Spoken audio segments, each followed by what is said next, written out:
ప్రియమైన సహోదరి సహోదరుడా, ప్రభువైన యేసుక్రీస్తు వారి నామం పేరిట మీ అందరికీ శుభవందనాలు.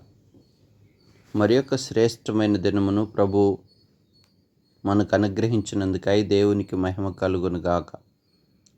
ఈ ఉదయకాలము పరిశుద్ధ గ్రంథంలో నుంచి 128వ కీర్తన, దావీదు కీర్తనలు 5వ వచనాన్ని ధ్యానాంశముగా తీసుకుందాం. సియోనులో నుండి యెహోవా నిన్ను ఆశీర్వదించును. ప్రియ సహోదరి సహోదరుడా, దేవుడు నిన్ను ఆశీర్వదించును అంటున్నాడు ఈ ఉదయకాలం. ప్రభువు మనల్ని ఆశీర్వదించడానికి పిలిచిన దేవుడు. నిజంగా ఎంత గొప్ప దేవుడు. ఆయన ఆశీర్వాదములు కలిగిన ధననిధి కలిగినటువంటి దేవుడు. పరలోకపు ప్రతి ఆశీర్వాదమును, భౌతికమైన ప్రతి ఆశీర్వాదమును మన కొరకు సిద్ధపరిచి అనుగ్రహించేటువంటి దేవుడు. అయితే సియోనులో నుంచి ఆశీర్వదిస్తానంటున్నాడు. సియోన్ అనగా దేవుని యొక్క పర్వతము, దేవుని యొక్క సంఘము, దేవుని యొక్క సన్నిధి. ఆయన సన్నిధి, ఆయన కుడి చేతిలో నిత్య సంతోషములు కలవు. ఆయన సన్నిధిలో నుంచి, ఆయన సంఘములో నుంచి, ఆయన పర్వతం మీద నుంచి ప్రభువు మనల్ని ఆశీర్వదిస్తాడు.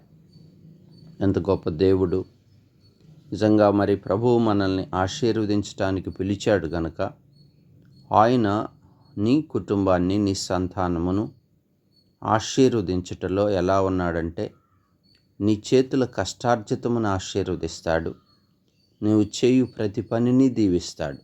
నీ భార్యను ఆశీర్వదిస్తాడు. ఆమె నీ లోగిట ఫలించు ద్రాక్షవల్లి వలె ఉంటుంది. నీ పిల్లలను కూడా దీవిస్తాడు. వారిని ఎలా దీవిస్తాడు? ఒలివ మొక్కల వలె భోజనపు బల్ల చుట్టూ ఎదుగునట్లు చేస్తాడు.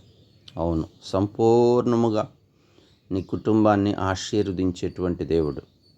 అయితే ఎప్పుడు ప్రభువు నిన్ను ఆశీర్వదిస్తాడు అంటే, దేవుని యందు భయభక్తులు కలిగి ఉన్నప్పుడు, ఆయన త్రోవల యందు నీవు నడుచినప్పుడు.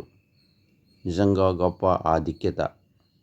బైబిల్ గ్రంథంలో ఆశీర్వాదం అనగానే మనకు గుర్తొచ్చేటువంటి ప్రత్యేకమైన కుటుంబం అబ్రహాము, సారాలు. వారు దేవుని త్రోవలో నడిచారు. వారు దేవునికి లోబడ్డారు. వారు దేవుని యందు భయభక్తులు కలిగి ఉన్నారు. దేవునికి ఇష్టలుగా జీవించారు. దేవునితో స్నేహం చేశారు. దేవుని ఇష్టాన్ని నెరవేరుస్తూ వచ్చారు. దేవుని మాట చొప్పున వారి ఆత్మీయ జీవితాన్ని కడుతూ వచ్చారు. దేవుని సన్నిధిలో బలిపీఠమును కట్టి దేవునికి కృతజ్ఞతలు చెప్తూ, ప్రార్థన చేస్తూ, విశ్వాసము కలిగి నడుచుకున్నారు. వారి ఆధ్యాత్మిక జీవితంలో శ్రమల్లో కూడా, శోధనలో కూడా ప్రభు హస్తము వారికి తోడుగా ఉంది. వారిని ఎంతగానో దేవుడు ఆశీర్వదిస్తూ వచ్చాడు. వెండి బంగారములు, గొడ్ల సంపదతో, పశువుల సంపదలో, మెండైన దీవెనలు, పనివారితో ఎంతగానో దీవిస్తూ వచ్చాడు. అవును కదా, వారి జీవితాల్లో వారు లోబడిన విధానాన్ని బట్టి, వారు విధేయత చూపిన విధానాన్ని బట్టి దేవుడు ఎంతగానో దీవిస్తూ వచ్చాడు.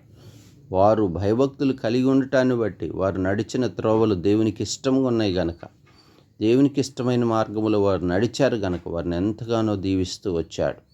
ప్రియా సహోదరి సహోదరుడా, నీ కుటుంబ జీవితాన్ని, వ్యక్తిగత నీ జీవితాన్ని, నీ సంతానమును, యావత్తు నీ కుటుంబాన్ని దేవుడు దీవించాలని ఆశపడుతున్నాడు. అయితే నీ నా ఆధ్యాత్మిక జీవితంలో విశ్వాసమునందు, ప్రార్థన యందు, వాక్యపు వెలుగు యందు, నడవడికలో లోబడే మనస్సు, దేవునికి కృతజ్ఞత చెప్పే మనస్సు, దేవునికి ఇష్టమైనటువంటి భక్తి, భయభక్తులు కలిగిన జీవితం నువ్వు కలిగి ఉండాలి. సంఘంలో ఇలాంటి అనుభవం నువ్వు కనుక కలిగి ఉంటే తప్పక అబ్రహాము, సారాల్లాగా నీ ఆధ్యాత్మిక జీవితాన్ని కూడా ఆయన నిన్ను ఆశీర్వదించడానికి ఇష్టపడుచున్నాడు.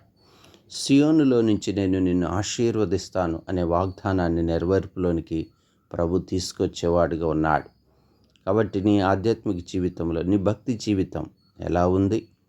నీ బ్రతుకులో దేవునికి ఇష్టమైన కార్యములు ఉన్నాయా? ప్రభు చిత్తానికి తల వంచుచున్నావా? దేవుని మార్గములో యావత్తు నీ భార్య, నీ కుటుంబం, నీ బిడ్డలు ఆ చక్కని త్రోవలో నడుచుకోగలుగుతున్నారా? అట్లయితే మీరు ధన్యులు. ప్రభు భౌతికమైన ఆశీర్వాదంతో పాటు పరలోకపు యొక్క నిత్యాశీర్వాదాన్ని కూడా సమృద్ధిగా అనుగ్రహించటానికి ఆయన ఇష్టపడుచున్నాడు. ఆయన చేతి క్రిందకి నువ్వు రావాలని ఆశపడుచున్నాడు. బహుగా నిన్ను ఫలింపులోనికి, ఆశీర్వాదములోనికి, దీవెనలోనికి తీసుకువచ్చును గాక. ప్రార్థన చేసుకుందాం. పరిశుద్ధుడా, ప్రేమ కలిగిన తండ్రి, మీరిచ్చే ఆశీర్వాదములు శ్రేష్టమైనవి. అవునయ్యా, సియోనులో నుంచి నేను నిన్ను ఆశీర్వదించదును అని మాట ఇచ్చి నెరవేర్చేటువంటి దేవుడవు. మా పితరుడు అబ్రహాము, సారా కుటుంబాన్ని ఎంత చక్కగానో వారి జీవితాల్లో ఆశీర్వదించారు. వారు భయభక్తులు కలిగి ఉండటాన్ని బట్టి, వారు నీ త్రోవలో నడుచటాన్ని బట్టి ప్రభువా, వారి సంతానమును కూడా దీవిస్తూ వచ్చారు. వారు నీ మాటకు లోబడ్డారు అయ్యా. వారు నీ చిత్తం చొప్పున నడుచుకున్నారు. నీ కార్యముల పక్షములో కృతజ్ఞత కలిగిన వారుగా ఉన్నారు. అవునయ్యా, మా ఆధ్యాత్మిక జీవితాల్లో, సంఘమైన బిడ్డల యొక్క జీవితాల్లో వారి చేతుల కష్టార్జితాన్ని ఫలభరితముగా చేయము. వారి భార్యలను ఫలించు ద్రాక్షవల్లుల వలె మీరు ఉంచుతూ రండి. బిడ్డలను ఒలీవ మొక్కల వలె సియోనులో నుంచి ఆశీర్వదించండి తండ్రి. బహుగా మెండైన ఆశీర్వాదములు, దీవెనలు దయచేసే దేవుడిగా మీరున్నందుకు స్తోత్రములు చెల్లిస్తున్నాం. అట్టి భక్తి కలిగిన జీవితంలో నీ బిడ్డలను దీవిస్తూ బలపరుస్తూ రమ్మని, ఈ దినమంతా మీ కృపలో బలపరచని, వెనకాల బిడ్డల భవిష్యత్తును దీవిస్తున్న వ్యాధిగ్రస్తులను స్వస్థపరచమని మీ చేతికి అప్పగించుకుంటూ యేసు నామమున ప్రార్థించి వేడుకుంటున్నాం తండ్రి. ఆమేన్.